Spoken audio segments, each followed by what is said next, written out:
Hello again and welcome back to What the Ruck Happened. Semi-final number 2 coming your way. Argentina were up against Australia to decide who would face off against the All Blacks for the Rugby World Cup Grand Final. This one had the potential to be an epic, the way we've seen the Argentinians throughout the World Cup up against Ireland as well last weekend was immense. They were huge. The Wallabies, on the other hand, have had their stops and starts, their ups and downs, but they've done the hard work. They played well against England and Wales, just snuck past Scotland in the matches that really matter. They got the job done. They got the W's, they got the points, and they are in the semi-final number 2 against Argentina. Hello everyone, welcome back to What the Ruck Happened. This is the opinion piece by myself, where I talk about what I thought happened from the matches over the past weekend, the 2 World Cup semi-finals. If you missed the first part of New Zealand versus South Africa, you can check that one out,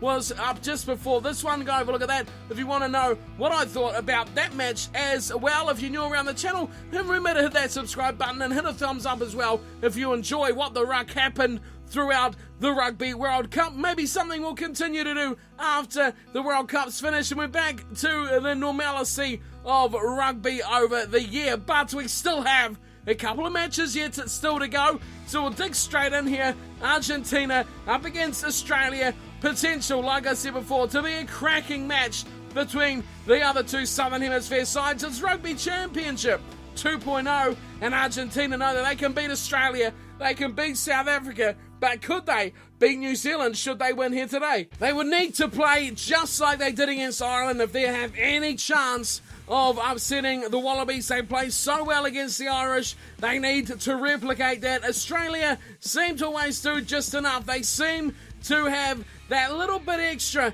than the teams they've come up against. They don't do the flashy, they're not spectacular. They haven't hammered any big sides by a big margin like the All Blacks have. They haven't shocked the world like Argentina has. They haven't had a shock themselves and come back from nowhere like South Africa. If anything, the Wallabies are that straight line that have done just enough to keep ahead of their goals and nothing more to really put the pressure on themselves. So they had a big task here against a possible banana skin against a side who has never featured in a World Cup final. Australia looking to join the All Blacks in their 4th World Cup final. Both teams would have been in 4 should they meet here for 2015. And straight off the whistle, the game had hardly got underway and the Wallabies were in for their first try. The match, it only took them a handful of minutes and they were in for the opener. It was a dreadful ball and it really started to sum up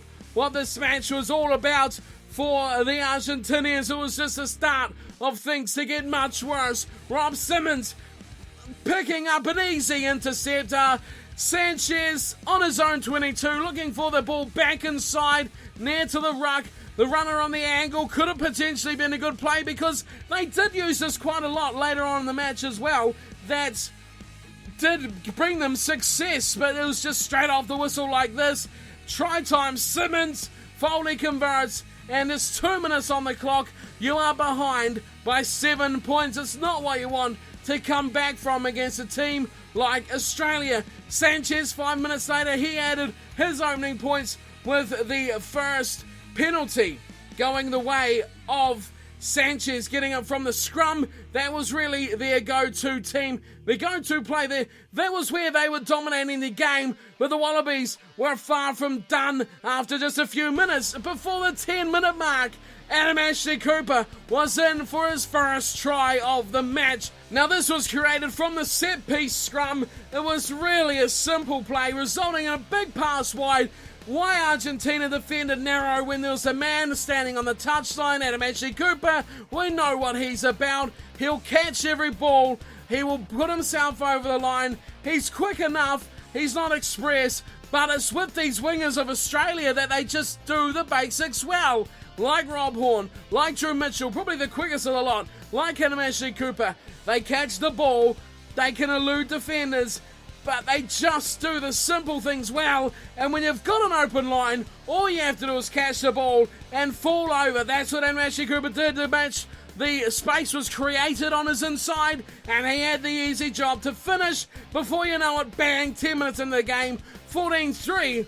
It was Australia with the big lead. Again, Sanchez hit back with another penalty goal back to Argentina, but that took a long time to come. It was 14-6, and we're over halfway through the first half. Sanchez getting one back again. The scrums were where Argentina were finding their penalties. It was when they went to the backs, Argentina, that they were struggling to really cope with the quick rush defence of Australia. They were still breaking the line, and the way that Australia come up in defence, it was creating space if Argentina could shift the ball fast enough, but it was taking Argentina a long time to come to grips with the style of defence that was putting them off their game, was putting them on the back foot when they went to their back line. And although it did create the chances, the support play for Argentina was not quite there. And when you're already behind by 8 points, the last thing you want to do is have a man in the bin. And customary yellow card for the semi-finals went to the second rower, Lavanini, one of the better players for Argentina throughout this World Cup. Now this is another call that I want to know what you think about as well. These tackles where the player dives in front of the attacker, I'm pretty sure it was Israel Folau running at the line. Lavanini didn't really put his arms into it, put in more effort than I've seen from other players who just normally roll on in front of them, but Lavanini just plopped down in front of Folau, chopped his legs off, and he just toppled over the top of the defender. Now that was given a yellow card. At the point of watching that, I thought that's a bit of a dodgy call, but on further inspection, I think that actually probably was a fair yellow card deserved for Lavanini. Just the way that they do these tackles, we've seen it before. The refs are pretty happy to give yellow cards for those sorts of tackles. Do they even have a name for them, where they just fall over and chop the players off at the knees, at the shins, and just stops them in their tracks, but really no arms in that tackle at all, and that is probably the main reason why they dish out the cards. It really was a bad time for Argentina to get a card as well, because they were really starting to build into the match. They were starting to understand how they could exploit this quick defence of Australia. They were starting to gain some momentum, starting to gain some control of the game, but that yellow card comes along and it just dashed everything that they had built up. Now Argentina were going back into their shell, going back to their forwards. They weren't wanting to risk too much, but they were still getting the penalties and still getting points on the board. Argentina did lose a key man in their leadership group, with their captain Agustin Creevy making his way off injured. Now this was interesting because there was talks that he wasn't even actually fit enough to actually start the match. He only lasted just on half an hour, in fact, is when he made his way off. A big loss to lose your captain at that point in the match. They really needed his stability to stay there, but he was gone, and they would have to go 50 minutes with the substitute Montoya on the field in his place. The Wallabies took some time to make advantage of the man in the bin, and eventually they did, with another try for Adam Ashley Cooper. Of course, the man up, and they had to make it pay, surely. Sooner or later, it took them 6 minutes before they were able to cash in through their winger. The problem here for Argentina was their inability to hold on to the ball when they were inside their own half. That was what was chopping them off here, as they tried to run it out, but they couldn't hold on for more than a few phases. They were already in trouble. They really should have looked to kick out of their own half at least before they start to look to attack. Once they turn the ball over, the Wallabies quickly spun it out wide. We see another big looping pass from Bernard Foley out to Adam Ashley Cooper. He's in for a double, and the Wallabies are up to 19 points to 6, a big lead of 13 points. And that wasn't the first time that the Argentinians had given away a good chance inside their 22. It was what was letting them down at the moment. If they could have played a little bit more territory, at least while they had the man in the bin especially, they could have maybe nullified the effect of the extra man for Australia. But it was mistakes. It was the supporting the ball runner. They make a break. It was almost a negative instead of a positive because they'd lose possession and they'd quickly get counter-attacked. That was their weakness at the moment, and if they were going to have any chance here, they needed to correct it. We've seen players, we've seen Sanchez, we've seen Imhoff, we've seen Cordero, many of them as well. Bosch, just about everyone in the back line made great runs that could have resulted in tries get chopped down because they had no one in support. They had no one with them. They had to take the tackle. They were never in numbers of the breakdown, and they would, as a result, lose the ball. As a result, Argentina were just gifting chances to the Wallabies, and that was the story of the first half and ultimately the story of the match. Sanchez did pull a penalty back to the Argentinians just before the halftime break to make it 19 points to 9, but really the chances had to be taken just before halftime was when Argentina had one of their biggest chances, especially of the first half, going the way to Santiago Cordero, one of the breakout players of this Rugby World Cup. We've seen they've announced those. Santiago Cordero is phenomenal. The man is a freak. He is fantastic to watch, and I'm one of his biggest fans at the moment now, as I've said before. To see him just carving the line up is brilliant to watch. He made a massive chance that would have put this game right back in the balance. A converted try would have made it 19-16 into the halftime break. But they knock it on, right on the line, right when they are just about to score. Finally, they got some momentum, they got some continuity, they got some support play as well. Cordero slicing and dicing like a kitchen chef, chopping up the veggies. He was phenomenal in that play, but the mistake let the Aussies off the hook. They were happy to go to half-time with a score of 19 points to 9, a lead of 10 points. Argentina, brilliant in parts, but abysmal in others. The 2 tries inside 10 minutes, really what has killed them off so far. They could have ultimately led if they didn't concede those 2 dodgy tries, and of course the yellow card didn't help the cause at all. And I just question how Argentina weren't closer, if not in the lead of this match. The Simmons try, they shouldn't have conceded, and then they should have scored at least one for themselves in that first half, the way that they were playing. Australia, it's almost unexplainable how they do this, how they just keep getting the luck of the draw to go their way. I know anyone from Scotland will agree that the Wallabies shouldn't even be in the semi-finals. It's that luck, it's that little slice of luck that is holding them tight right all the way through this Rugby World Cup. You just have to wonder, will it run out in the grand final against the All Blacks? We will find that one out. But the Wallabies are going to need more than luck if they're going to pull the trophy out in the weekend. But more on what's coming up in the grand final in another video. Before today, we got the second half to still go through. Argentina down by 10 points, and they had a lot of work to do. And it was straight into the second half. They went. Brendan Foley missing a shot at goal. Amazing, he missed a shot at goal. Argentina instantly back onto attack, and they found a way all the way down the other end of the field to get the game back to within 7. It was 19-12. It was still very much game on. Argentina had to chance their arm, and they had a massive attacking opportunity on the 50-minute mark. They had penalty after penalty, and they kept pinning it into the corner. Chances after chances, but they just couldn't quite put it away. The Wallabies' defence is something we spoke of, especially in the game against Wales. We've seen how good the defence can be, but this was a chance. We've seen how easily Argentina could cut them up, but when they really had the big chance, really had the set piece close to the Wallabies' line, their attack just went out the window. The Wallabies' defence proved too good, and they could not get the try over that could have really changed this game. The two sides exchanged penalties during that point. The scoreline went up to 22 points to 15. We were nearly at the hour mark of this game. Time was running out for the Argentinians if they had a chance to get back into this game and take the lead away from the Wallabies for the first time. The 7-point lead, though, was concerning the Wallabies, and you could see that they were looking for just that little bit of something that could change this match. Something along the lines of a penalty, a drop goal, something just to put them over that 7-point margin. They did not want to draw at all. They were looking for the drop goal, but they just could not find it. And Argentina found a huge piece of attacking momentum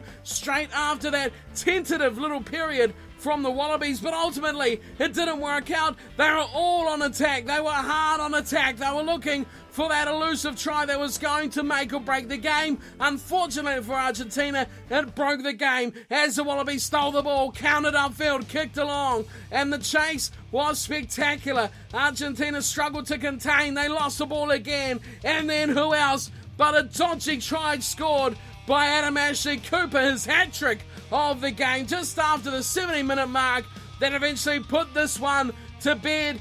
Now the question comes back to the referee and the TMO. That pass could have been called forward. It was dodgy, it bounced, it rolled. It was a tough pickup. The pickup was all right, but was that pass forward going to Adam Ashley Cooper? I'll leave that up to your discretion.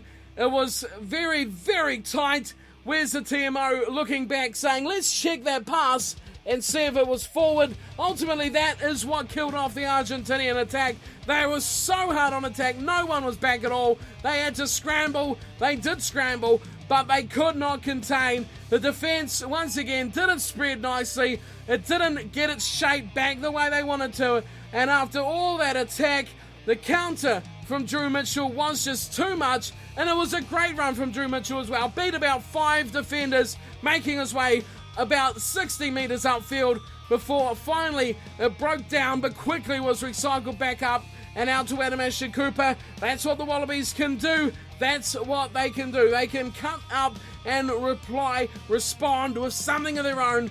But again, it's that little slice of luck that they got away with it. It surely would have been enough anyway. That 7-point lead was not going to be harmed by the Argentinians, who just could not get over the line. That put the scoreline up to 29-15. It was a 14-point gap. They needed 2 tries in the final 8 minutes. It never looked like happening. The Argentinians just didn't have that support play, that backup that they needed, that they showed against Ireland. They just didn't have it at all against the Wallabies. Someone would carve up. No one would be there to help them out, to give them that 2-on-1 overlap. Were they just playing too good for their own good, or was their support play and just, I don't know, were they too nervous? They just not quite on there. Were they not quite their A game from the Argentinians? In the end, the game finished 29 points to 15. There was a lot left out on the field from that one. The referee, Wayne Barnes, how was his performance? I think it was probably one of his worst matches from the tournament so far. I thought he had been one of the better referees in the tournament so far, but he missed quite a lot in this match. Didn't really question anything to the TMO, which again comes back to the what did the TMO look at? What doesn't he look at? I mean, that forward pass, there was quite a lot of neck tackles that other referees would have pounced on straight away. But then again, he was very quick on to the no-arm tackle from Lavanini. Consistent against the two sides, you could say, but a lot was left on the field by the referee. Wayne Barnes still undecided as to whether he's come very far in the last few years. Definitely a better referee overall throughout the tournament, but still has that potential to make or miss those game-changing decisions like we have seen in the past. But all in all, it was Australia who went through. They won convincingly in the end, but Argentina, they threw everything out there, and I think the difference in the end was finishing. Simply put, it was the support play of Argentina, which was non-existent, up against the basics of the Australian backline. The Adam Ashley Coopers, the Drew Mitchells, they were the ones who were just in the right place, the right time to catch the ball, to run 20 metres and to score a try. That's what Argentina missed. They had the X factor to cut the line up. They didn't have the basics to finish the tries off. That was the difference. For me, it was just that final pass that wasn't there for Argentina. The Wallabies go through. They have a bit of a concern with Matt Giteau. Will that come to haunt them in the final? We will find out in the coming days. But for now, he did make his way off at the end of that. Well, near the end of that match, it was still quite a fair bit of time left. Beale come on in his place. They'll be hoping that Giteau will be fit, though, to return to that inside centre position for the grand final up against the All Blacks. It is the Trans-Tasman rivalry renewed between New Zealand and Australia. I'm kind of disappointed. I think Argentina were one of the best teams on their style on their passion, on the way they played, their positivity around the field. I think Argentina was the best side. They pretty much scored, I think they were second on overall points scored. They had a couple of players in the most meters made. You know, things like that.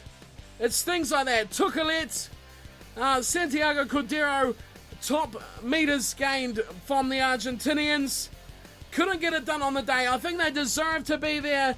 But Australia, like I said at the start, just have that ability to do what they need to do. Consistent line, straight to the final to face the All Blacks. I'm disappointed for another reason, because I was very keen to see Australia play South Africa.